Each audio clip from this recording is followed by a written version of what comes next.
All right, guys. Hi. I'm back.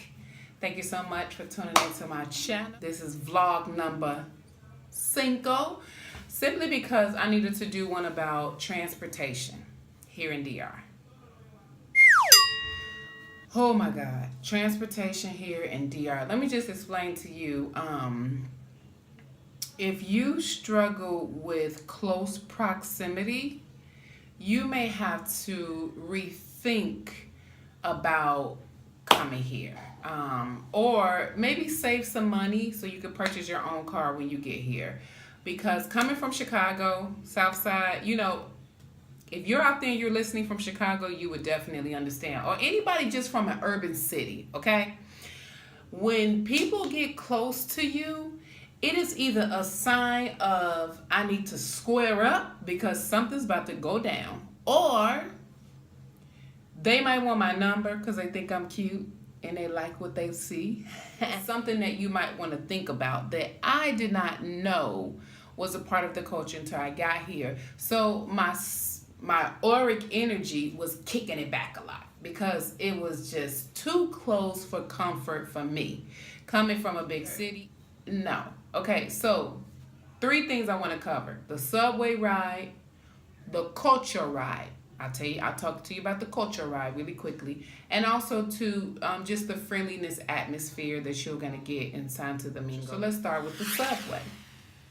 The first time I took the subway, it wasn't a big deal. So there weren't that many people on the subway.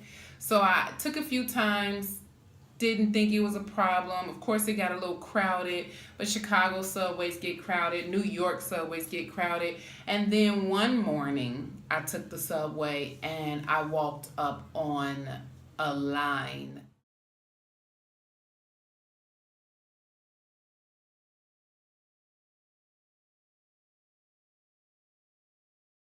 That was like a snake from La Media all the way down into the metro. So that was a big culture shock because I didn't understand why the line was so long for me to take the metro. So I make the line. It takes about 15 minutes to actually get through the snake line and get down into the metro where you can purchase this metro card. Get down into the area where I'm about to board the subway, and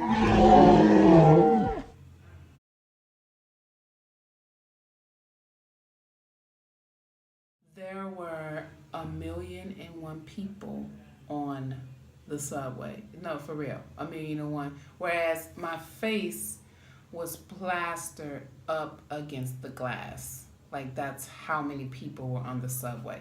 On the doors that opened, my face was right there when the door will open and when the door will close.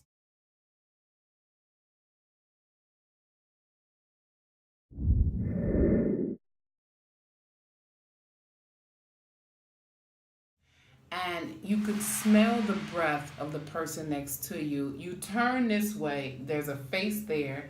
You turn that way, there's a face there. You look, there's probably a face right there in your face. And you're holding onto a bar alongside with probably 10 other people holding on to this 3-ring bar.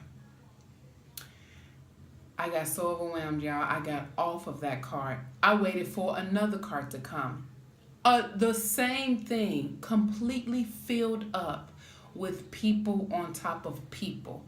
So I let that one go. I let another subway come.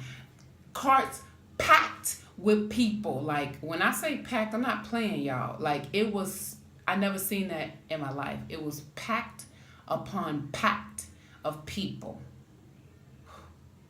So the third one, I couldn't let it go because I had to get to work. So I got on and literally, call me unbalanced as I'm here, which I already know that. But I felt like I wanted to cry because, again, I'm coming from a city whereas people don't get that close to you. So in your root, you are ingrained with proximity boundary. You're riding on the subway for 30 minutes and you got somebody behind you. Literally, there was a guy arm shooting straight across here, my breastbone. And I was like, oh my God, I'm so uncomfortable. So I was holding back my tears. Finally make my destination. Call me emotional, call me dramatic, call me whatever you want. But when you're not accustomed to that, and when that's something that you don't understand is a part of your new adventure and endeavor, emotionally, it can open up some areas in your body that you didn't realize it could do that to. So I did. I felt like I wanted to cry. Now listen, I don't know why I wanted to cry. Going on.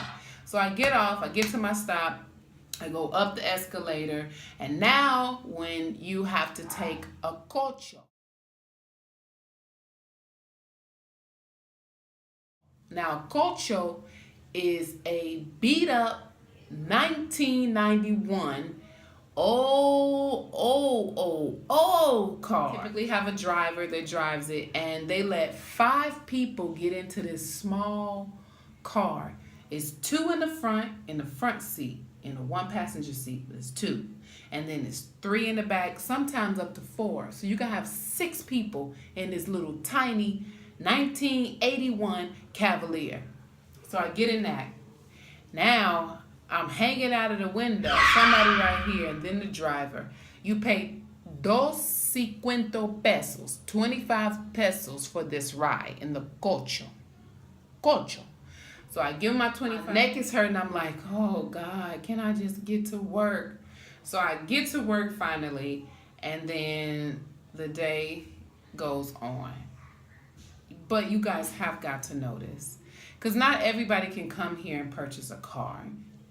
So if proximity is an issue with you, you're going to have to pray and become accustomed to how close the culture is.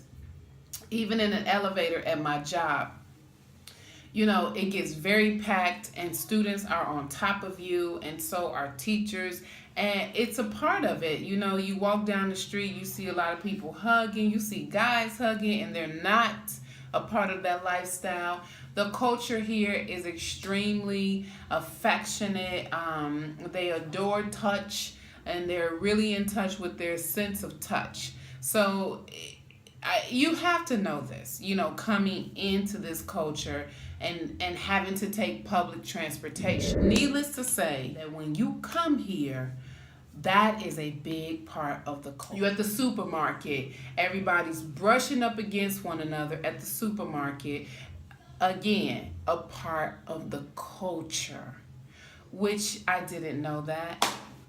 Recapping. Know that proximity does not exist. Subway rides are extremely congested. Know that if you take the subway between the hours of 6 a.m.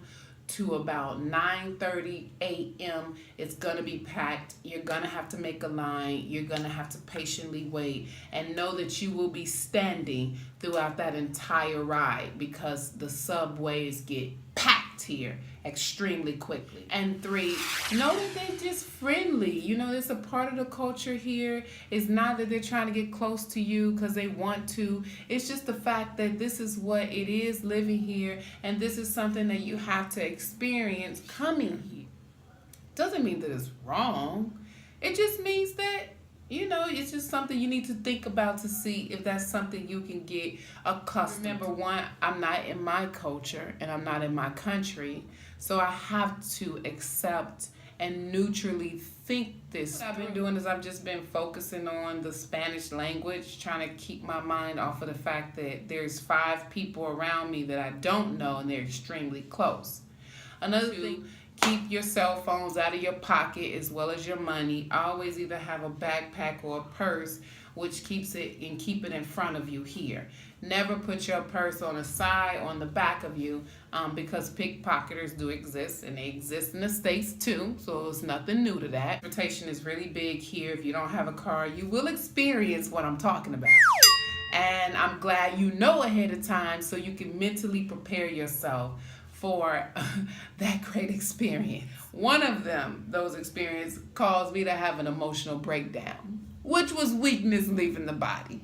So Thank you for tuning in. I hope that this short video helped you as far as transportation in DR. Good. I mean, it's just a good way for you to really soak in that immersion of being in Santo Domingo. Light to all, love to all, divine power is my name. And proximity is not my game. So now, guys, have a good one. Bye.